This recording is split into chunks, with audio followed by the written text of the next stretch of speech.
Hello everyone. ఈరోజు మీతో ఒక విషయం షేర్ చేసుకుందాం అనుకుంటున్నాను. నా చిన్నప్పటి విషయాలన్నమాట ఇవి. నేను అమ్మమ్మ వాళ్ళ దగ్గరనే పెరిగినా అనమాట. నా చదువు కూడా అక్కడే. నిజానికి అమ్మమ్మని మేము అవ్వ అని అంటుండే. ఇంకా స్కూల్ నుంచి రాగానే ఫ్రెండ్స్తో ఆడుకొని కొంచెం అన్నం తినేసి సాయంత్రం అయిందంటే కాళ్ళు చేతులు ముఖం కడుక్కొని కిరోసిన్ చిమ్నీలో పోసి దీపం పెడుతుండే.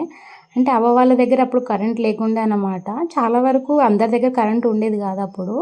ఇంకా కిరోసిన్తో దీపం పెట్టేసి అవ్వ వస్తుంది అన్న ఆ టైంకి, అంటే 6-10 ఆ మధ్యలో వస్తుండే అవ్వ వాళ్ళు. ఇంకా కాలు కడుక్కోవడానికి వేడి నీళ్ళు పెడుతుండే. పొద్దంతా పొలం పని చేస్తుంది కదా, ఫుల్ అలసిపోయి ఉంటుంది. అందుకే వేడి నీళ్ళతో కాలు చేతులు కడుక్కుంటే కొంచెం రిలీఫ్ ఉంటుంది కదా అని చెప్పి కట్టెల పొయ్యి మీద వేడి నీళ్ళు పెడుతుంటే అనమాట. ఈ గ్యాస్ స్టవ్లు అవన్నీ కూడా ఎక్కువగా ఉండేవి కావన్నమాట. ఇంకా అవ్వ వాళ్ళ దగ్గర కూడా లేకుండే అప్పుడు అవి. ఇంకా అవ్వ రాగానే వేడి నీళ్ళు ఇస్తుండే కాలు కడుక్కోవడానికి. అవ్వ కాలు చేతులు కడుక్కొని వచ్చేలోపు నేను చాయ్ పెడుతుండే అన్నమాట.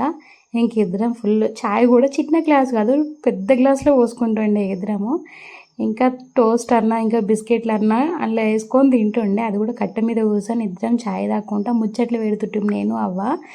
అప్పట్లో కరెంట్ లేకుండే కదా, వెన్నెలనే కరెంట్ అనమాట. ఫుల్ వెలుతురు అనిపిస్తుంది.